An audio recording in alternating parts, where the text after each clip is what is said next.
So why am I doing assisted migration? Because climate is changing a lot faster than trees like ponderosa pine have ever had to do, pretty much ever had to do over their life history, certainly in the last glacial, interglacial periods. 10, 100, I heard Jared Diamond just yesterday on a radio interview say that climate is changing 1,000 times faster than the peak rate during the past 2.5 million years of glacial, interglacial.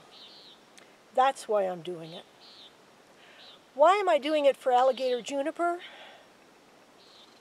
I've always loved this tree ever since I met it, living summers in the Gila Wilderness, next to the Gila Wilderness area, southwestern New Mexico, in the 1990s. It's very similar to the Rocky Mountain junipers in terms of foliage, but it's got this bark that is like an alligator skin when it matures. Also, it's the only one of the junipers that can actually grow into a tall tree, kind of a broccoli formation, you know, going up like this and spreading out. It truly is a tree. And it's the southern cousin of the Rocky Mountain juniper. The two overlap in range a little bit, but basically the Rocky Mountain juniper goes way up into Canada, and the alligator juniper goes way down into Mexico. So for a variety of reasons, I felt that I wanted to work on alligator juniper. It just so happens it's one of the few tree species that actually has food value to the berries in a way that humans would actually eat them. The other juniper berries, no. You know, put it in gin or something, or use it as a spice flavoring in meat dishes, but it is not something you'd want to eat. Alligator juniper is. It's very sweet.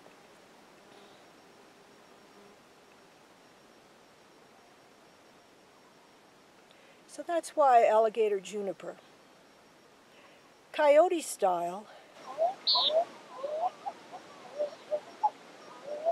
this is one of the few tree species that a human can ingest, and as a normal course of things, I mean, I'm sure I can take Arizona cypress and pull out the seeds and ingest it and then poop that out, but this is something that I'm sure the indigenous people here actually ate and favored eating, just as coyotes do, bears do, foxes do.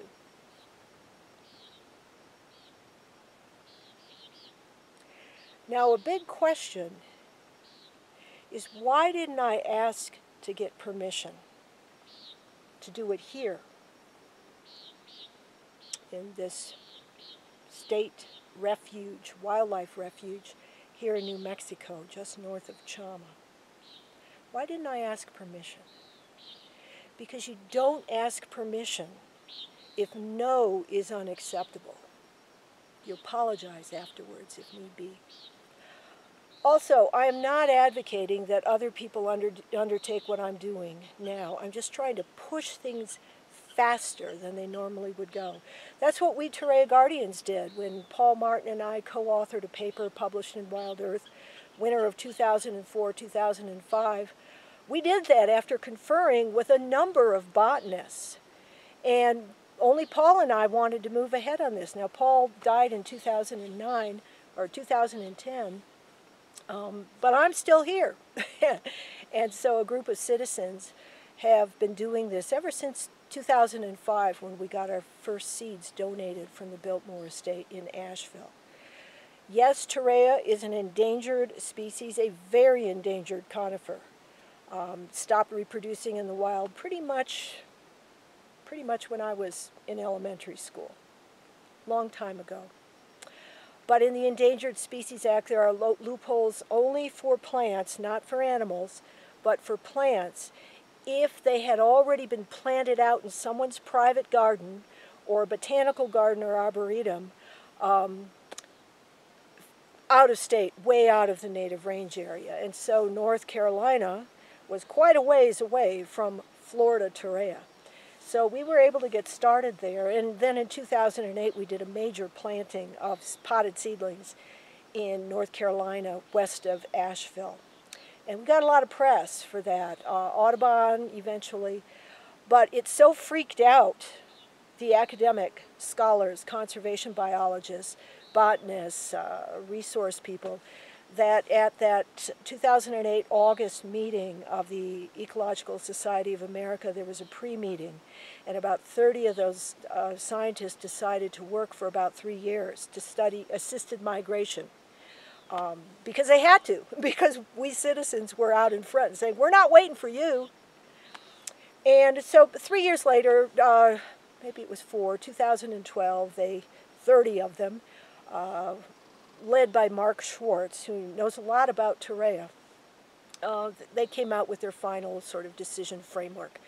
And it's a really nice thing if you've got a lot of time and you've got some money to work with, sort of things that academics do. But when we're in a time of crisis, citizens have to take over.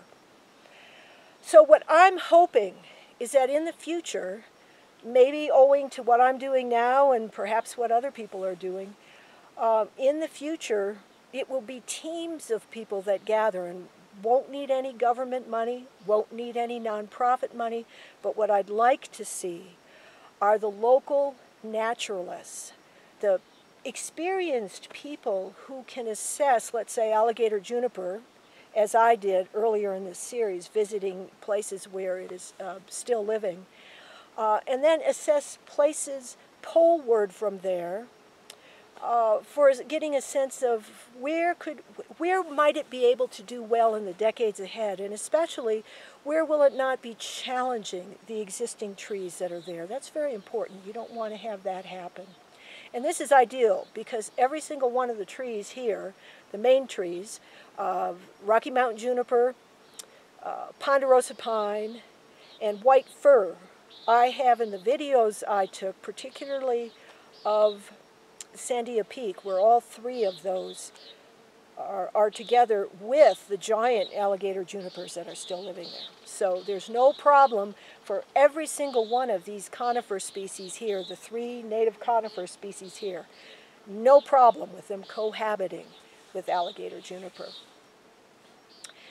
But the other thing too is that I'm kind of in an unusual position in that I've had an opportunity to travel a lot through North America. My husband and I have been itinerant for 14 years, has it been? We've been living on the road and getting into a lot of areas. And also I was a great wilderness backpacker, hiker kind of thing when I was in my 20s. But I've traveled a lot in North America. I have a lot of field experience. It's called natural history. There's a whole program at Prescott College with 3 professors in particular, who 2 of whom took me up to see the oldest alligator junipers, the champion alligator junipers. Now, natural history is something where you're not doing quantitative type science, where you have to get numbers for everything. You have to go through peer review, and if you can't ultimately prove something, they'll knock you out. So you're kind of down to the lowest common denominator of what people will accept. Natural history is where you're out there, kind of like what I'm doing here. I am doing control experiments as well as having the coyote style. I'm putting in control, which is not given a human digestive system. So that aspect is like mainstream science. But for the most part, this is the kind of thing that Charles Darwin did and his peers. This was where you have a feeling for the organism, a feeling for the ecologies where you're operating within. You talk to other people if you have the opportunity, if you don't have to be secret about it, and you experiment. And it's not a 3-year project where you can get a PhD in 3 years or you can start getting your tenure going. There's just no way anybody's going to see, even if these alligator junipers germinate, there's no way anybody could traipse out here and even find them until maybe 10 years from now. You could not get publications in the time scale for PhD, for tenure, doing the kind of thing here. Think about Charles Darwin. He waited 30 years to publish his ideas. Now, he was independently wealthy. I'm lucky. I'm retired, I'm 64 years old, Social Security has taken care of me really well, and I'm grateful for that, and so I can put free effort into it. I forgot to mention how I'm a number of people rolled into one. I do have significant natural history skills in various parts of the country, and I'm very familiar with the American Southwest. But I've also got the academic side to me as well. I've been reading the technical papers on forestry from the forest researchers. I've been looking at the maps of the modeling where it shows where the alligator juniper is now and where it's likely to be under different climate scenarios. So I've got a very strong academic side to me, even though I've never been an academic. I just have a bachelor's degree, Michigan State University, 1974, zoology. They didn't have ecology or environmental studies back then. But I've been doing this and doing science writing and editing and so forth, but one of the main contributions I've made entirely for free is since we got this assisted migration started as Torreya Guardians back around 2004, I've kept track of all the significant news articles and scholarly publications on a page that's Assisted Migration Scholarly Links, and it's grown so huge that I have a table of contents for it now at the top. Annotated list. A lot of people are really grateful that I have that, and I've done that all just on my own time. I love that aspect of academia. I really, really value science, and I really value the quantitative aspects. But there are times, especially when it comes to ecology, and especially when it comes to a crisis in conservation, as we have this century, and as we have for these long to mature and pretty slow-moving trees, academia is not going to work for that. Nobody could get a grant to wait 10 years and come back here and assess how my plantings are doing here and over there. It just doesn't work. So, I guess that's my tirade as to why I do what I do. Again, I don't want other people to just willy-nilly pick up and take some seeds and move them to the polls. You really have to do your homework, natural history homework, the academic papers homework, and what I would love to see in the future are teams of people, the elders specializing in natural history, boots on the ground, seeing how ecosystems work in their home region, and then working with others in the poleward area where the forest researchers are suggesting that species by species each of these trees needs to move. Get the natural history buffs, the people out there who just know all kinds of things. Then get some younger citizens to work with them, to apprentice, to learn from them, because hey, we're going to be dying, us boomers and beyond, and we need somebody to take over. Also to be putting on video here if YouTube survives in the future. Who knows what's going on with the economy, or if the Long Now Foundation can keep this going. It'll be a terrific way to not have a shifting baseline. People can watch this video 20, 30, 50 years from now, and you'll see what this area looks like now, and then you'll see what climate change does to it. We need all kinds of videos like this. Text will no longer work. You don't even need to be able to identify the trees like I can. You just get it on video and get it up there on YouTube. We don't want people to start thinking what's normal are diminished ecosystems owing to climate change, and then they just accept them. We need to grieve. We need to insist that we do everything possible to keep all these species moving, have full forest canopies back here, and then ultimately move some of the smaller shrubs and herbaceous plants that operate underneath these trees. We've got a lot of work cut out for us. So I'd like to see those teams. The academics could be on there too. That would be fine. PhD students, that would be fine. Assuming universities still exist and assuming any NSF is giving research money for anything other than medicine or engineering or energy. But assuming we still care about conservation, yeah, let's get these teams together and get them out here, get them working together. The only criteria I would have, no climate deniers, nada.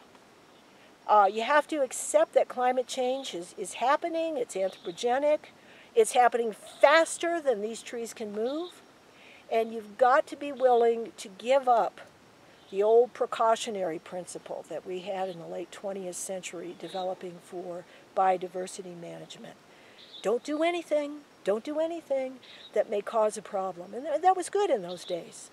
But when it comes to moving native species poleward, and especially old guys like this, now ponderosa pine is not as old as some of the species. Junipers are actually pretty recent.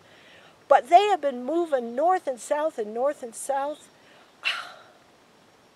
for tens of millions of years. Once you get this deep time perspective, your fear just evaporates for moving plants. Now, you don't do that with freshwater organisms because they have their own watersheds, and they can really, like moving a crayfish from somewhere up into Ohio, caused a real problem there. But anyway, what I'm appealing for here is not for good-hearted citizens to just get out there coyote style or elk style, either pooping or seed spitting, not for good-natured citizens to do that, but really have at least as much natural history experience, scholarly understanding of the research papers, and if you don't, get a team together and put that team together and get started, and maybe you'll have to do a few of them secretive for a while before we finally wake up and we start accepting. I think it'll be a while before national parks and wilderness areas would be accepting, but certainly national forests, BLM lands, anywhere where you've got cattle grazing or logging going on or anything that's not one of these premier public lands. Now, this wildlife refuge, I would not have chosen this.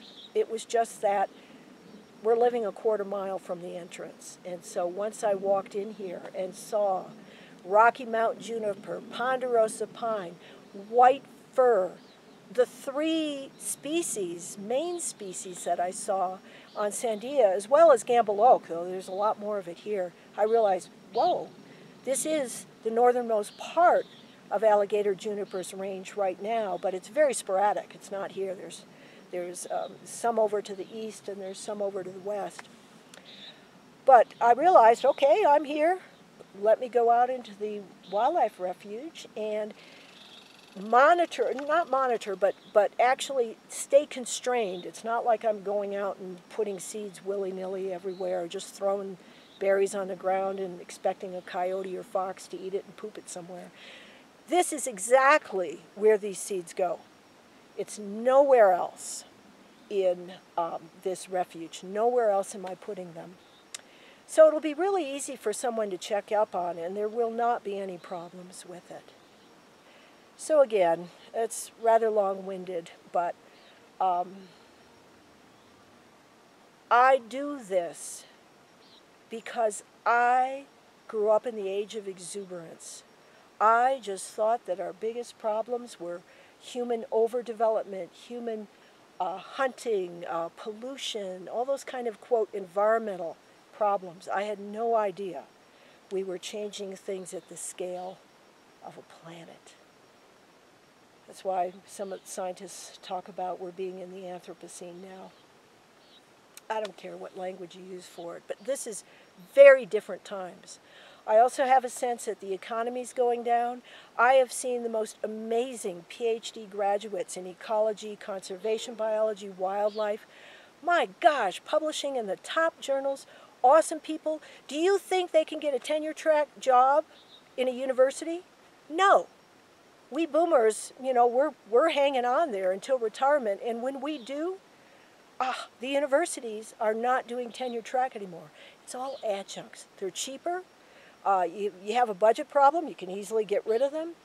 You could streamline things. I really understand that. So the age of exuberance for research scholarship, for things that are not business, commercial kinds of things, is really over.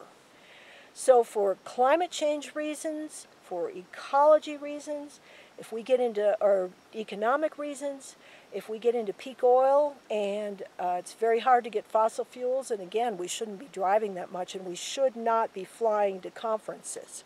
That's like way too big a carbon footprint. But, you know, we can do the Pony Express again, and until then, use the United States Postal Service to get seeds in one location near where a group of people live and mail it up to 200, 300 miles north to where another group lives. You don't even have to interact if the economy gets to that point in fossil fuels and so forth. So, in summary, I don't recommend that others do what I do. But I think people like me, maybe just me, pushes the edges, push that radical edge so that others wake up and start doing it. You cannot study things forever. You cannot have decision frameworks and decision trees and just all this bureaucracy and trying to figure out what to do. No, we know what's happening. The papers are there. Talk to the foresters. The foresters are freaked out about what's happening to trees, whether they're freaked out for commercial reasons or for biodiversity, love of trees. They see the writing on the wall with climate change, and it is a scary scenario. So,